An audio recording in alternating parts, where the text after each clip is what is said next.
তাড়াতাড়ি দাঁড়াও দেখি। একটা বলকে যখন আমরা নিক্ষেপ করি, হ্যাঁ, যেমন মনে করো একটা দেওয়ালের সাথে ধাক্কা খেলো, তো ধাক্কা খাওয়ার পরে আবার ফিরে আসে কেন?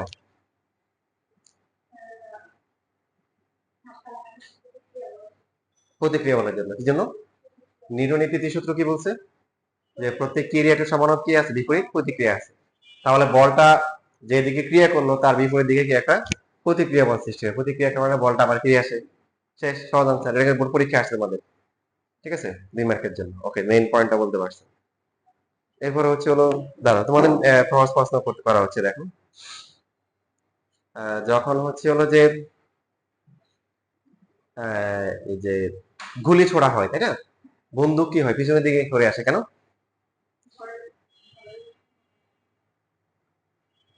9-10 ছিল এই কোশ্চেন, ছিল না? যে বন্দুকে যখন গুলি নিক্ষেপ করা হয় অথবা তীর দিয়ে যখন কি করা হয়, ছেড়ে দিলে কি হয়, তখন কি ধনুকটা পিছনের দিকে চলে আসে। অথবা হচ্ছে রকেট যখন লঞ্চ হয়, রকেট, তো রকেটের জ্বালানি বের হয়, কি হয়, রকেটটা সামনের দিকে যায়। আর কি ছিল উদাহরণ?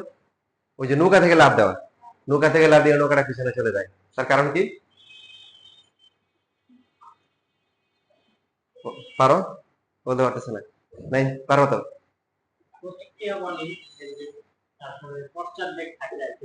না, কারণ প্রতিক্রিয়া বল থাকে, প্রতিক্রিয়া বলের জন্য পিছনে আসে কেন?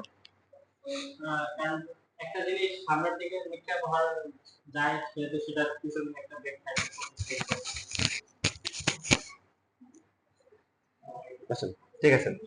এখানে এটা আপনাদেরকে আগে দেখানো হচ্ছে যে আমরা লাস্ট ক্লাসে যে প্রমাণটা করছিলাম, m1u1 প্লাস হচ্ছে কি m2u2 ইকুয়াল টু হচ্ছে কি m1v1 প্লাস হচ্ছে m2 কি v2। তো এখন যদি আমরা এখান থেকে লিখি, সেটা হচ্ছে যে m1u1 মাইনাস হচ্ছে m1v1 ইজ ইকুয়াল টু কত হবে? m2v2 মাইনাস হচ্ছে কি m2 কি u2 না? এটা আগে একবার দেখানো ছিল। এখানে যদি আমরা মাইনাস কমন নিয়ে নিই, তাহলে মাইনাস m1 কমন নিই, বা মাইনাসটা শুধু কমন নিলে m1v1 মাইনাস হচ্ছে m1 v1 কিন্তু কত আসতেছে? m2v2 মাইনাস হচ্ছে কি m2 কি বলেন u2। তো এই যে এখানে যেটা আছে এটা কি বলেন? এটা কি m2v2, মানে দ্বিতীয় বস্তুর কি শেষ ভরবেগ। m2u2 কি দ্বিতীয় বস্তুর আদি ভরবেগ। তার মানে এটা হচ্ছে দ্বিতীয় বস্তুর ভরবেগের কি পরিবর্তন। তো এখানে মাইনাসটা কমন নিচ্ছে কেন, বুঝছেন তো? কারণ ভরবেগ তো পরিবর্তন হিসাব করে শেষ মাইনাস হচ্ছে আদি। তো এখানে উল্টে আছে, এজন্য মাইনাস কমন নিচ্ছে। এটা কত আসবে? একটু কত আসবে? ডেল্টা পি কি 1, কিন্তু সামনে একটা কি আছে? মাইনাস আছে। কি বুঝে গেল যে এক দুটো বস্তু যখন সংঘর্ষে লিপ্ত হয় তখন কি এদের ভরবেগের পরিবর্তন সমানও কি বিপরীত। বলও যেমন হচ্ছে হলো কি সমানও বিপরীত দিয়ে কাজ করে, ঠিক একই রকম ভরবেগও কি সমান বিপরীত। তাহলে যখন আমরা নৌকা থেকে লাফ দিচ্ছি, সামনের দিকে একটা ভরবেগ সৃষ্টি হচ্ছে না? তাহলে বিপরীত দিকে একটা ভরবেগ সৃষ্টি করার জন্য কি নৌকাটা পেছনের দিকে যায়। রকেট থেকে যখন হচ্ছে হলো পিছন দিক দিয়ে জ্বালানি বের হয় একটা নির্দিষ্ট বেগে, তখন হচ্ছে হলো কি বলেন, সামনের দিকে কি হয়, একটা ভরবেগ কি সৃষ্টি হতে হয়, মানে যে সমানের বিপরীতে লেখা আছে যে।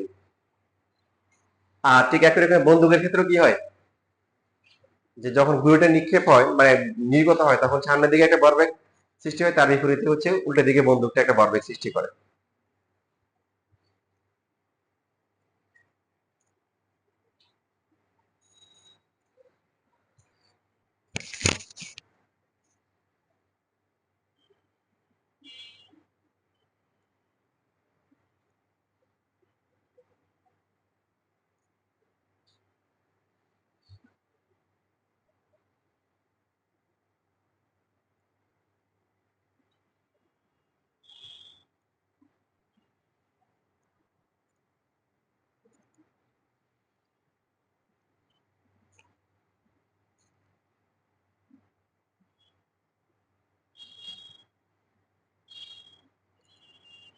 লেখা হয়ে গেছে? তবে খেয়াল রাখবেন যে দুইটা বস্তুর যদি আদিবেগ যদি শূন্য হয়, সেই ক্ষেত্রে বিষয়টা ব্যাখ্যা করা আরো সহজ। কিভাবে সহজ? তখন আমাদের এখানে আসা লাগবে না। সাপোজ হচ্ছে হলো বন্দুকার গুলি অথবা নৌকার মধ্যে আপনি দাঁড়িয়ে আছেন। তো প্রথমে দাঁড়িয়ে আছেন, স্বাভাবিক অবস্থা আছে, নৌকা স্থির অবস্থায় আছে, আপনিও কি আছেন স্থির অবস্থায় আছে। প্রথমে গুলি করার আগে কি অবস্থা বলেন? বন্দুকও স্থির, তারপর হচ্ছে হলো কি গুলিও কি স্থির। তাহলে এদের হচ্ছে ক্রিয়া প্রতিক্রিয়া কাজ করার আগে এদের বেগগুলা কি শূন্য। তাহলে আদি ভরবেগের সমষ্টি কি শূন্য। তাহলে ভরবেগের সরলরক্ষণ সূত্র অনুযায়ী কি বলেন, শেষ ভরবেগের সমষ্টি কি হতে হবে, শূন্য হতে হবে। তাহলে এখন এই দুটো শূন্য হওয়ার জন্য কি এম1 তো আর এম1 এম2 তো হচ্ছে স্কেলার আছে, এগুলো তো প্লাস মাইনাস নাই। তাহলে কি করলো, গুলি কি করলো, একটা ভরবেগ দিল সামনের দিকে, যেই একটা ভরবেগ দিল, তাহলে গুলি যেদিকে ভরবেগ দিবে মানে হচ্ছে হলো বা বেগ দিবে, বন্দুকের বেগটা কি হইতে হবে বলেন, মাইনাস হইতে হবে, কারণ এটা প্লাস এটা মাইনাস হলেই তাহলে শূন্য হওয়া সম্ভব। তখন হচ্ছে যে এই দুইটাকে জিরো লেখা হয়। তো গুলি হতে ছোট হাতের এম ভি ধরা হয়, আর বন্দুককে ধরা হয় বন্দুকের সাইজ বড়, বেগটাকে বড় হাতে ধরা হয়। এটা হচ্ছে গুলির জন্য, এটা হচ্ছে কিসের জন্য, বন্দুকের জন্য। তাহলে বড় হাতের এম ভি ইকুয়াল টু আমরা কি লিখতে পারি, মাইনাস কি M V. So V equal to বন্দুকের বেগটা কত হবে, minus M divide by M divide by হচ্ছে বি। সো বি এর দিক যা হবে, অর্থাৎ গুলির দিক যা হবে, বন্দুকের দিক কি হবে তার বিপরীত হবে। নৌকার ক্ষেত্রেও মানে মাঝে কেউ লাফ দিলে নৌকা থেকে লাফ দিলে সেম কন্ডিশন হবে, রকেটের ক্ষেত্রেও সেম হবে। তবে রকেটের বিষয়টা একটু ভিন্ন, বুঝলেন, রকেটের বিষয়টা একটু ভিন্ন কেন, কে বলতে হবে, রকেটের বিষয়টা ভিন্ন কেন, রকেটের অন্যান্য আমরা যখন হচ্ছে নৌকা থেকে লাফ দিই অথবা বন্দুক থেকে হচ্ছে যে গুলি যায় অথবা তীর থেকে ধনুকটা কি ধনুক থেকে তীরটা নির্গত হয়, তখন তো ভরের পরিবর্তন হয় না। রকেটের ক্ষেত্রে কি হয়, রকেট সহ জ্বালানি থাকে, ওই জ্বালানি গুলো পুড়ে পুড়ে কি হয়ে যায়, এগুলা নির্গত হচ্ছে না পিছন দিক দিয়ে, তার মানে ভরটা কিন্তু কন্টিনিউয়াসলি কি হয়, চেঞ্জ হয়। তো তখন হচ্ছে ভরবেগের যে পরিবর্তন মানে ডেল্টা পি ইকুয়াল টু হচ্ছে হলো কি, ভরবেগের পরিবর্তন কত হবে বলেন, ভর ইনটু বেগের পরিবর্তন। তখন হচ্ছে না বেগ এরকম হবে, যে বেগের পরিবর্তন হবে ডেল্টা এম ইনটু হচ্ছে হলো কি ভি। তখন বেগ ভরটা পরিবর্তন হয়, ঠিক আছে, বুঝতেছি। এই যে প্রত্যেকটা মুহূর্তে হচ্ছে হলো যে ভরবেগের যে পরিবর্তনটা হয় সেটা হচ্ছে ভরের পরিবর্তন ইনটু যদি ধ্রুব বেগে যায়, নির্দিষ্ট বেগে যায়, এটা হচ্ছে কার জ্বালানি। তাহলে জ্বালানির যদি ভরবেগ পরিবর্তন হয় তাহলে রকেটেরও কি সামনের দিকে একটা ভরবেগ কি পরিবর্তন হবে, কথা বুঝতেছি। তাহলে এখন বলো দেখি, তোমরা নিশ্চয়ই খেয়াল করে দেখছো যে এই বিষয়টা কোথায় উপলব্ধ হয়ে, দেখো বেলুন ফুলেছো না, দেখো বেলুন ফুলায় যখন ছেড়ে দাও কি অবস্থা হয়, প্রথম দিকে অনেক স্পিডে যায় না, পরে দেখবে যে আস্তে আস্তে হয়, কেন বুঝতেছো, কারণ প্রথম দিকে ভর কি থাকে, বেশি থাকে, বেশি স্পিডে জ্বালানি বের হয়, এই জন্য বিপরীত দিকের বেগটা বেশি হয়। আস্তে আস্তে যত কি হয় বাতাসটা কি হয় যত বেশি হয়ে যাচ্ছে, ভরটা বেশি বের হয়ে গেছে, এই জন্য তার সমানুপাতিক ওটাও আস্তে আস্তে হয়। মাথা ঢুকতেছে।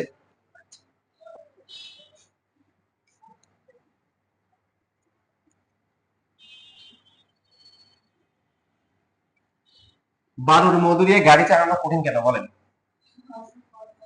বালুর মধু দিয়ে বালি বালি, হম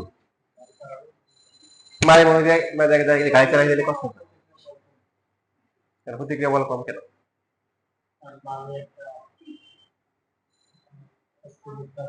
এখানে হচ্ছে হলো যে বলতে হবে যে এই সংশক্তি বল মানে একই পদার্থের অণুগুলার মাঝখানের যে বল এটা কি বলে, সংশক্তি বল, কি বল, সংশক্তির নাম কি,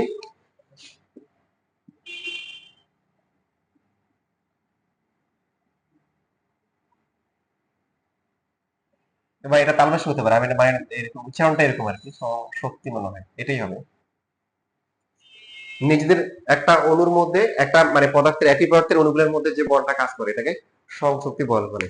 তো বালিগুলোর মধ্যে এই বলটা খুবই কম থাকে, কি থাকে, এই বলটা খুব কম থাকে। যখন হচ্ছে যখন গাড়ি চলে চাকা যখন এদের মধ্যে বল প্রয়োগ করে তখন তখন বালির এই জন্য কি হয়, এদের মধ্যে আন্তঃনামিক দূরত্ব বৃদ্ধি পায়, কি পায়, যে এদের মধ্যকার যে দূরত্ব বৃদ্ধি পায়, বৃদ্ধি পাওয়ার কারণে কি হয়, তখন চাকাটা বাড়ির মধ্যে কি হয়ে যায়, দেবে যায়।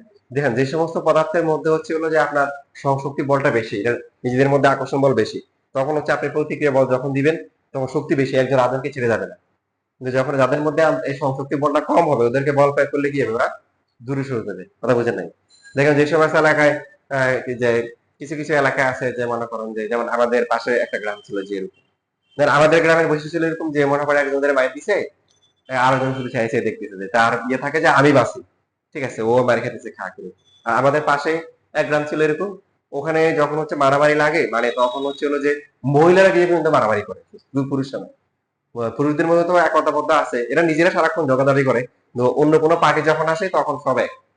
ইভেন এরকম ঘটনা করছে যে মনে করেন কোন এক নেতা মনে করেন যে সে জেলখানায় বন্দী হয়েছে, ঠিক আছে, বন্দী হওয়ার পরে সে মুক্তি পাইছে, মনে করেন গ্রামে গ্রামে কথা চিন্তা করেন, ওখানে এলাকার মহিলা মিছিল করে তাকে সম্বর্ধনা দিয়ে মনে করেন রাস্তা থেকে নিয়ে আসছে, হ্যাঁ, এরকম আর কি।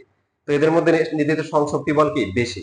তো যখন চাকা যখন বলের মধ্যে পড়ে, বালিদের মধ্যে সংশক্তি বল কম, চাপ দেয় তখন সবাই পালায়, সবাই কি পালায় যায়, মানে তখন দূরত্ব বাড়ে, তখন চাকাটা মাটির মধ্যে দেবে যায়, এই জন্য চাওয়াটা কষ্টকর হয়। এবার আসি পরবর্তী প্রশ্ন। কাদা মাটিতে যখন লাফ দেন, বা আপনারা যখন খেয়াল করছেন পাকার মধ্যে লাফ দিলে বাচ্চা লাফালাফি করে না, ব্যথা পায়, তাই না? যখন বারিশের মধ্যে অথবা ফুমের মধ্যে লাফ দেয় তখন ব্যথা পায় না কেন? ফিজিক্সে, আপনারা ফিজিক্সের কথা বলতে, আমি ফিজিক্স ক্লাস করতেছি। নরম বা এটা আরাম, ও আরাম নরম গরমে সরম দিয়ে এইসব আনসার দিয়ে হবে না, আপনাকে পরম আনসার দিতে হবে, যে ফিজিক্সের ভাষায় যেটা হবে সেটা কি হবে?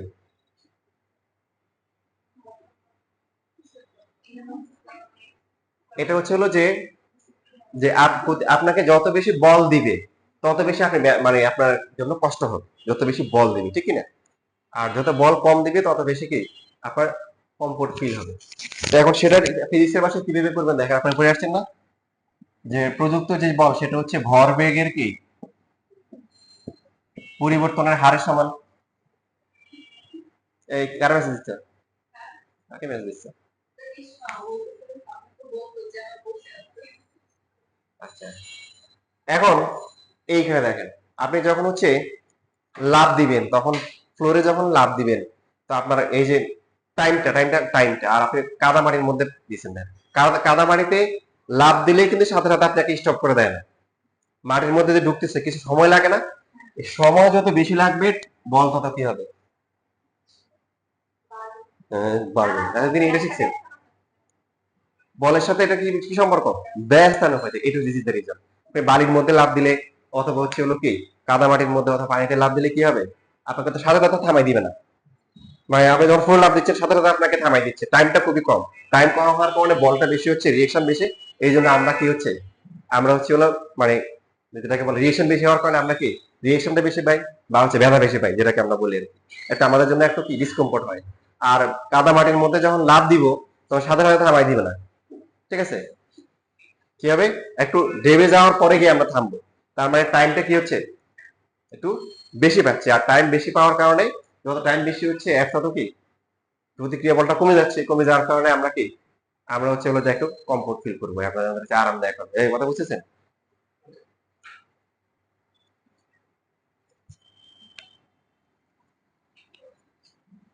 এবার বলা হচ্ছে দেখি, আমরা যে এই যে দরজা খুলি, দরজা খোলার সময় খেয়াল করেন পাশ দিয়ে টান দিই, মাঝখান দিয়ে টান দিই না কেন?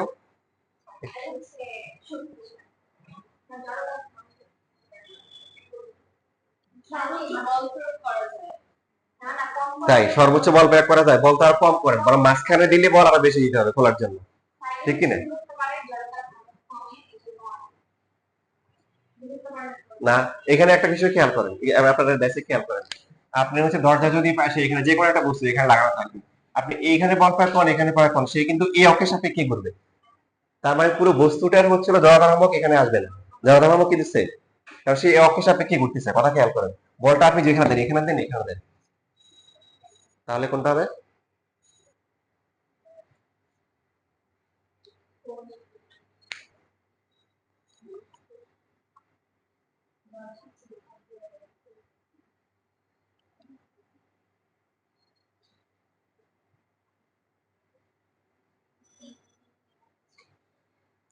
এই যে বেশি দূরে দিলে বেশি টর্ক হবে না বলেন? টর্ক, এই টর্ক ইকুয়াল টু কি ছিল, এফ ইনটু কি আর না, বা আর ইনটু এস, তার আর তো বেশি হবে, যে এখান থেকে দিলে যত বেশি টর্ক হবে তত বেশি আলফা দেওয়া যাবে না, মানে কথা বুঝেন নাই, আমরা কি শিখছি, একটা বস্তু ঘূর্ণানোর জন্য, একটা বস্তুকে গতিশীল করার জন্য কি দরকার, বল দরকার, বল যত বেশি দিব তার কি হবে, বেগ তত বেশি পরিবর্তন হবে। আর ঘোরানোর জন্য কি লাগবে, বারবার বলছি, ঘোরানোর জন্য কি লাগবে, টর্ক লাগবে, কি লাগবে, টর্ক।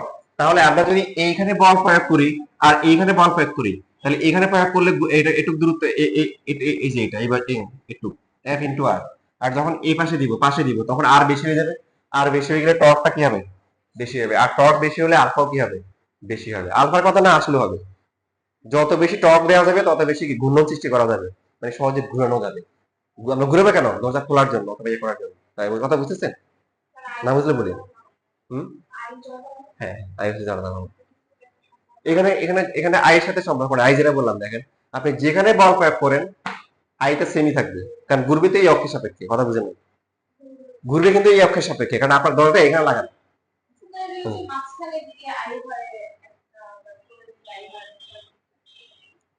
কই, আমি তো আয়ের কথা বলি নাই। আয়ের কোনো, আমি আয়ের কোনো কথাই বলি না। আমি বলছি টর্কের কথা বলছি, টর্ক। এই টর্ক ইকুয়াল টু হচ্ছে এফ ইন্টু আর। টর্ক না, আয়ের হিসাব করা হয় গুণন অক্ষের সাপেক্ষে। কার সাপেক্ষে? আপনার দরজা এক জায়গায় লাগানো আছে, সেই ঘুরলে ওই জায়গায় ঘুরবে, এটা সাপেক্ষে ঘুরবে। এবার আপনি এখানে বল প্রয়োগ করেন আর এখানে করেন, কথা বুঝতেছেন? একই পরিমাণ বল যদি এখানে দেন আর এখানে দেন, কি হবে? এইখানে হচ্ছে টর্কটা বেশি হবে। কি বেশি? এই গুণন অক্ষ থেকে দূরত্ব বেশি, এফ ইন্টু আর। টর্ক বেশি হলে গুণনও কি হয়? ঘুরাইতে সহজ হয়, দরজা সহজে খুলবে। বুঝতেছেন? না বুঝতে সমস্যা নাই, কিন্তু যেটা মানে ক্লিয়ার না, এটা ভালো করে ক্লিয়ার করে দিতে হবে। তো অনেকগুলো কথা বলে ফেলছি, এই যে অনেকগুলা বিশেষ করে 2 মার্কের কোশ্চেনেই বেসিক্যালি আলোচনা করা হয়েছে। শীটটা একটু আজকে ক্লাসে দিতে পারবো না, পরে ক্লাস ইনশাল্লাহ একটু বাকি রয়ে গেছে, মানে 2 মার্কের জন্য যেটা করা হচ্ছিল। এখানে আমাদের পড়ার বাইরে শিখে রাখা দরকার, মানে এটা যদিও পরীক্ষা আসে না, বাট হচ্ছে হলো আমাদের শিখে রাখা দরকার। সেটা হচ্ছে হলো যে একটা হচ্ছে হলো যে ঘর্ষণ কোণ, আর একটা হচ্ছে নিঃসরণ কোণ।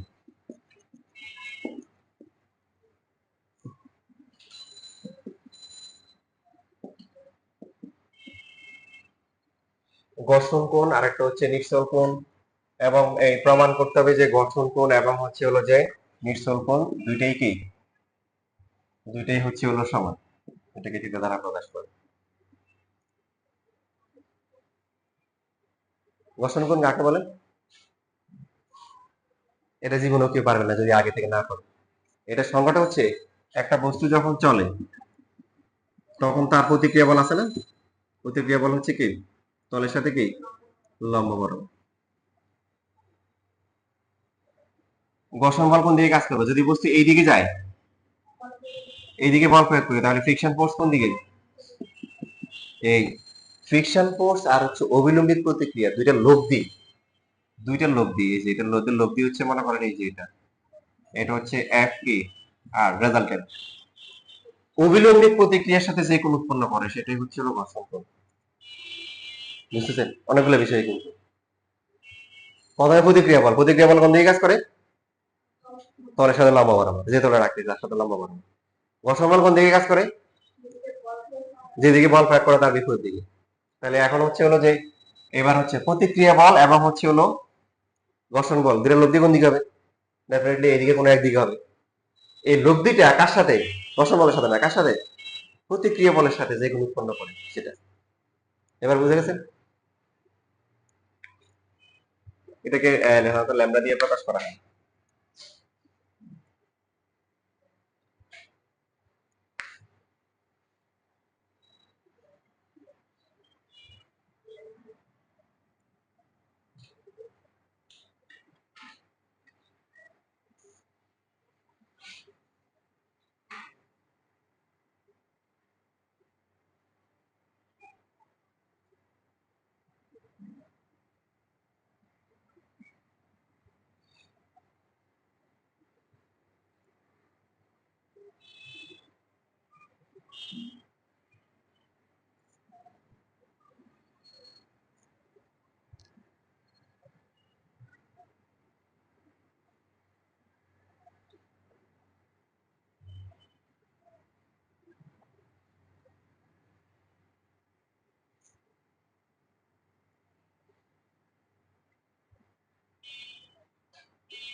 হয়ে গেছে লেখা?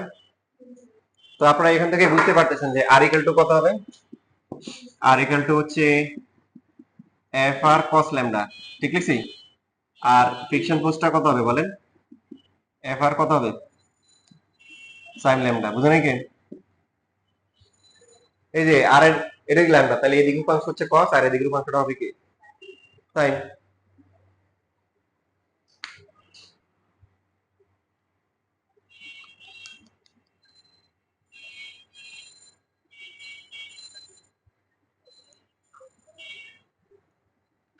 তাহলে এখানে ঘর্ষণ গুণাঙ্ক মনে আছে মিউ কি,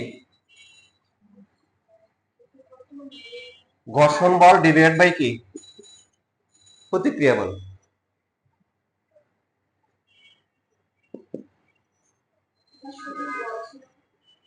হ্যাঁ ওই তো ঘর্ষণ বল ডিভাইড বাই হচ্ছে হলো প্রতিক্রিয়া বল।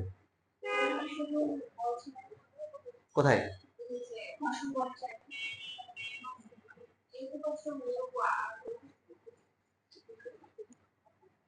ওই তো ওই বলটা মানে ওই বলটাকে আমরা ঘর্ষণ বল ধরেছি, বাট এখানে একাধিক বল আসাতে আমরা এটা এফ এফ মানে ফ্রিকশন ফোর্স, এফ দ্বারা ফ্রিকশন বোঝাচ্ছে ওই এফই, বাট ফ্রিকশন বোঝানো তো দুইটাই সেম।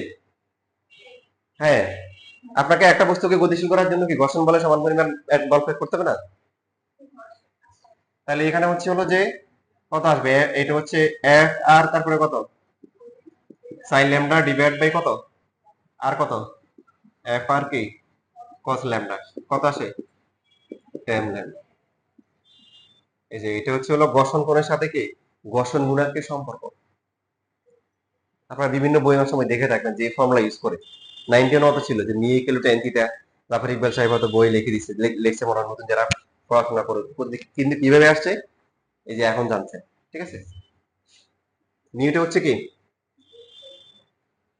ঘর্ষণ গুণাঙ্ক, ঘর্ষণ গুণাঙ্ক।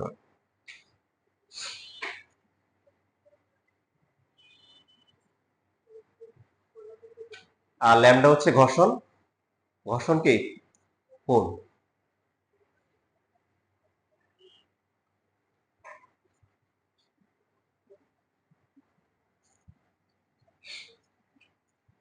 এখন এই নিশ্চল কোণের যে কনসেপ্টটা, এটা প্রথম যেটা আছে ঘর্ষণ কোণ, এটা হ্যাঁ মানে সমতলে হতে পারে আনয়নিক তল হতে পারে, বাট নিশ্চল কোণ যখনই আসবে তখনই একটা হেলানো তল হইতে হবে।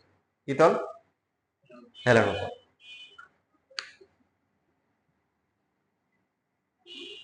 ফিজিক্সের ভাষায় খেয়াল করেন, ফিজিক্সের ভাষায় যদি এই তলের মধ্যে কোনো ঘর্ষণ বল না থাকে, এটা যদি জিরো না হয়, তাহলে যে কোনো কোণের জন্য এটা গড়িয়ে পড়ে আসবে, ঠিক কি না?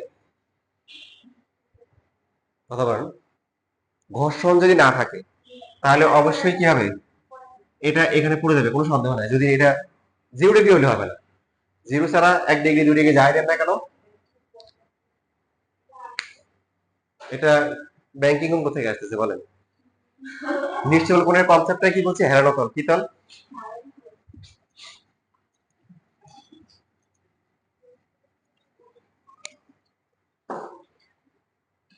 কেন আসবে এটা আপনাদের রিজন বলা হয়েছিল যে এই যে এরকম যদি থাকে প্রতিক্রিয়া বলটা কোন দিকে কাজ করবে, তলের সাথে লম্বা বরাবর, নট বস্তুর সাথে, এই যে তলের সাথে এরকম কাজ করবে। এটা হচ্ছে হলো আর, এটা হচ্ছে কি W, W by N G. এটা 90, এটা হচ্ছে কি 90 মাইনাস থিটা, এটা কত থিটা মনে আছে না ভুলে গেছেন? ডব্লিউ এর একটা উপাংশ হচ্ছে কত ডব্লিউ কি, এই দিকেরটা cos থিটা আর এই দিকেরটা হচ্ছে কি ডব্লিউ কি sin থিটা। এখন ঘর্ষণ বল না থাকলে এটাকে প্রতিহত করার মতো কেউই নাই, এই জন্য বস্তুটা নেমে যায়। দেখেন আবার বলতেছে যে এই যখন এটাকে উপাংশে ভাগ করা হয়েছে নাই, এটা উপাংশে ভাগ করার নিয়ম কি, অবশ্যই লম্ব উপাংশে ভাগ করতে হবে। কি উপাংশে? লম্ব উপাংশে ভাগ করে ফেললাম, এটা একটা এটা একটা, এটা এখন নাই। এটা আর এটা সমান হয়, কারণ কোনো বস্তুতে এমন হয় না যে এটা ভেদ করে ভিতরেও যায় না আবার লাভ দিয়ে উপরেও যায় না, তার মানে কি এই দুইটা বল হচ্ছে কি সমান। আর ইকুয়াল টু কত ডব্লিউ cos থিটা। এবার আর এখন যদি ঘর্ষণ বল থাকে, ঘর্ষণ বল কাজ করবে কোন দিকে, তখন হচ্ছে হলো অবশ্যই বিপরীত দিকে কাজ করবে। তাহলে এই ফ্রিকশন ফোর্স হচ্ছে হলো কি ডব্লিউ হচ্ছে হলো কি সাইন থিটা। তা এখন যদি এখান থেকে ভাগ করি, এফ এফ ডিভাইড বাই আর কত হবে? এই আসতেছে কেন? মানে হাসাটা তো অনেক কষ্টের কাজ, কি এমন কাহিনীতে হাসতো, ভাগ করলে কথা হয় বলো।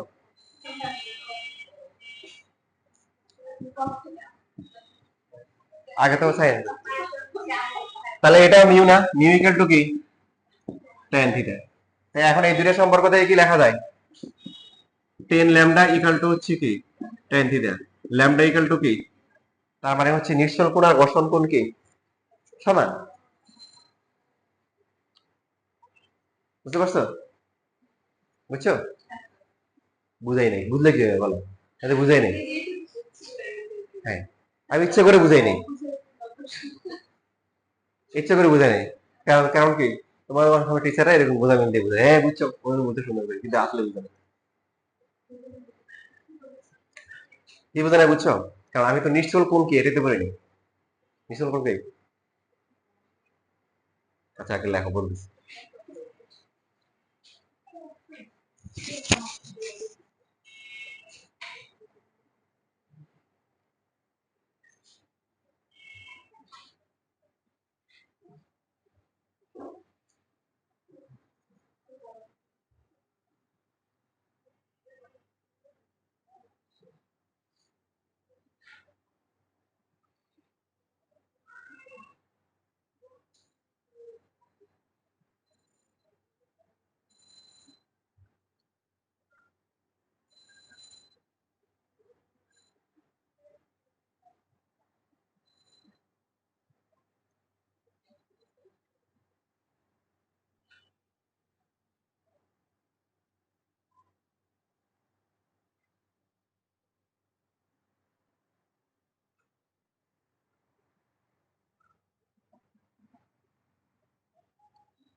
হয়ে গেছে লেখা?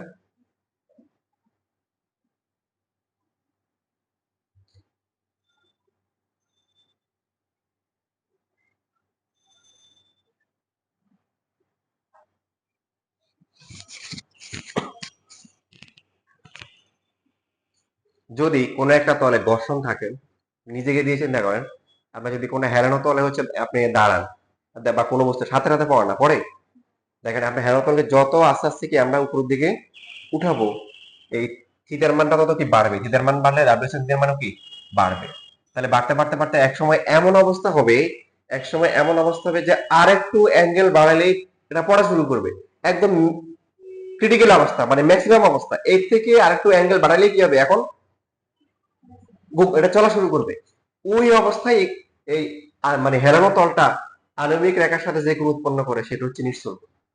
আপনি দেখেন, আপনি উদাহরণ দিয়ে বলি, আপনি হচ্ছে প্রথমে 10 ডিগ্রি দিলেন, করতেছেন না, 1 ডিগ্রি 11 দিলেন, তাও করতেছেন না, 12 13 14 15 মনে করেন 20 দিলেন, এখন হচ্ছে পড়ে যাচ্ছে, 21 দিলে কি হবে, পড়ে যাবেন, মানে 20 থেকে বাড়লেই পড়ে যাবেন, তাহলে 20 ডিগ্রি হচ্ছে আপনার কি নিশ্চল কোণ। তাহলে 15 ডিগ্রি দিলে পড়বেন, কিন্তু 15 ডিগ্রি নিশ্চল কোণ না, মানে 20টা হচ্ছে হলো কি, মানে একদম বাউন্ডারিটা, মানে এর থেকে বেশি আর দেওয়া যাবে না। এবার ক্লিয়ার? এখানে তো বুঝতে পারছেন যে আপনার ইয়েটা কই, ল্যামডা কোথায়, ল্যামডা এই যে এখানে, কিন্তু এই যে ঘর্ষণ বল আর কি উইলিয়ামের প্রতিক্রিয়ার লব্ধি, এই যে এইদিকে কোথাও কাজ করবে, এটা হচ্ছে এফ আর, আর এই অ্যাঙ্গেলটা হচ্ছে কি ল্যামডা। তো ওরা বলছে ল্যামডা যা হবে থিটাও কি তাই হবে।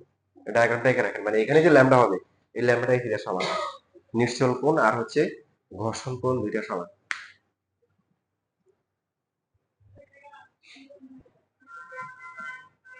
আপনাদের জন্য সহজ হয়ে গেছে, আমরা এগুলা বসে বসে মুখস্থ করতাম, লিখতে মতো, যেহেতু অত সুন্দর করে প্রমাণ লিখতে পারতাম না আমরা, না আপনাদের জন্য হচ্ছে খুবই সহজ হয়ে গেছে। পরীক্ষার আগে যদি দেখো মনে করো অন্য কাজে তো কিছু পারো না, খুবই সহজ টেকনিক আছে, কিন্তু তারপরেও তোমাদের মধ্যে এই স্টুডেন্টটা ফেল করে কেন, মানে ফেল করা যে কত কঠিন কাজ, এটা আমার কাছে না আসলে আর কি বুঝবে না। কি করবা, দেখো খুবই সহজ, 5টা কোশ্চেনের আমি যে ক খ গুরুত্ব দিবা, তোমরা যেটা ভুল করে সবাই ঘোড়া চড়তে চায়, আগে তো একটু গরুর আশেপাশে যাবা, তারপরে ঘোড়া চড়বা। ক আর খ ভালো করে, মানে ক খ ভালো করে করবা, তার 5টা কোশ্চেনে ক খ বললে কত হয়, 15 হয়ে গেল। এই 5টার এই 3 করে আনসার করবা, কত হয়েছে 15, 3 5 কত হয়ে গেছে 30। তুমি ঘোড়া না চললেও তুমি সুন্দর করে পাস করতে পারো। বাট এই তোমাদের আইডিয়াল কলেজের আমার অভিজ্ঞতা সবচেয়ে বেশি আর কি। আইডিয়াল কলেজের বাচ্চারাই কলেজের আইডিয়াল কলেজের মেয়েরাই বেশি বেশি আমার কাছে পড়ছে। তো আমার স্টুডেন্টটা বাদে, আমার স্টুডেন্টটা বাদে দেখতাম যে 60% 70% ফেল। হ্যাঁ, এটা ভালো দিকও আছে। ভালো দিক হচ্ছে একটা পরীক্ষা যখন হইতো দেখতাম যে স্টুডেন্ট বেড়ে গেছে। কারণ আমার স্টুডেন্ট ভালো করতো আর মাঝে মাঝে দেখি যে স্টুডেন্ট বেড়ে গেছে। তো আমার জন্য তো ভালো লাগে। স্টুডেন্টও কাঁদে, গার্ডিয়ানও কাঁদে। আমার মেয়েটি এসএসসি তে গোল্ডেন পেয়ে আসছে আর কলেজের পরীক্ষায় সে সেই 17 পায় নাই, কত পায় নাই? 50 এ। কোনো সমস্যা নাই তো। কত নাম্বার করার কোনো শক্তি নেই কোনো টিচারের। ক যদি ঠিক মতো লেখো না, খ ঠিক মতো মোটামুটি পয়েন্ট লিখতে পেলে 1 মার্ক দিবে। তুমি একই ধরো, আমি তোমার কমাই দিলাম, এখানে 5 দুগুণে কত? 10। 10 আর 15 কত? 25। পাস তো হয়ে গেছে। যে এই মানে এইখানে 3 মার্কের প্রশ্ন পারবে না সে আসলে গরু। মানে সে গরু আনসার করতে পারবে না, সে আসলে কি গরু মানে তার কি বলবো, সরি মানে ওয়ার্ডটা একটু ইয়ে হয়ে গেছে। কারণ গরু আসলে অনেক সহজ আসে। আর কোশ্চেন তো মাত্র 8টা কোশ্চেন। তো তুমি ওই 8টার মধ্যে তোমরা ক খ পাল্টে দিয়ে প্রথমে ওই 8টার মধ্যে 5টা দেখবা। এটা বলতেছিল যাদের অবস্থা কলেজের পরীক্ষার অবস্থা খারাপ হয়ে যায় তাদের ক্ষেত্রে বলতেছি। ওই 5টা খুঁজে দেখবা যে তুমি কোন 5টার গরুর গোটা পারো, তাহলে তোমার এখানে পূর্ণ মার্ক হয়ে গেছে। তোমার পাস মোটামুটি কনফার্ম। কারণ এই 5টার মধ্যে তুমি কি 2টার সংখ্যা লিখতে পারবে না? 17 হয়ে গেল। আর খ গুলো তো আছেই। ইম্প্যাক্ট যেটা হবে দেখো, আমি যেটা বলতেছি, তুমি যখন এই 15 আনসার করতে পারবা, তুমি যখন কিছু কখ পারবা, এই 5টার মধ্যে 2-1টা ঘোড়া এমনি চড়তে পারবে অটোমেটিক্যালি। কারণ তোমার তো অপূর্ণ টাইম আছে, বুঝছো? তোমাকে পাস করা কেউ আটকাতে পারবে না। বা তোমাদের স্টুডেন্ট যেটা হয়, প্রথমে দেখে মানে সব আনসার করে ফেলবে, কি করবে? ওই যে ঘোড়ায় চড়তে চড়তে এমন অবস্থা হয় পরে গরু হারাই যায়। পরে দেখা যায় আলটিমেটলি দেখা যায় কি হচ্ছে, করে উঠছে, কি করছে, করে উঠছে। তো এরকম কোশ্চেন থাকবেই বা এরকম ঝামেলা করবে। মাঝে মাঝে কোশ্চেনও কঠিন করে, কঠিন করলেও সমস্যা নেই।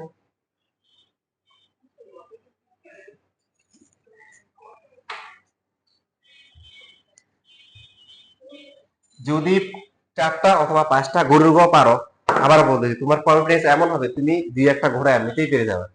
তো 2টা যদি পারো কত, আরো 8 হয়ে গেল, কত হইলো? এখানে হচ্ছে কত? 25। এখানে হচ্ছে 15। এখানে একটা কমাই দিলাম, তুমি একটা ভুল হিসাব করছো। কত হলো? 22। 22 আর 5-এর মধ্যে 2টা তো অবশ্যই পারবা। কত হলো? 30। তুমি দেখবা যে 30 মার্ক। তুমি অনেক টপে চলে আসছো। কোথায় চলে আসছো? অনেক টপে চলে আসছো। কলেজের পরীক্ষার কথা বললাম, যেখানে সবচেয়ে বেশি ফেল করে ফিজিক্সে, তারপরে ম্যাথে, তারপরে কেমিস্ট্রি। বায়োলজি, যারা বায়োলজি পড়ে না এরা ফেল করে। বায়োলজিতেও তোমার বায়োলজি তোমার লিখলে নাম্বার নাম্বার দিবে। বায়োলজিতে হচ্ছে হলো যে এমন না যে আনসার হয় নাই, মানে কি আশেপাশে লিখতে পারো না, পুরো জিরো দিছে।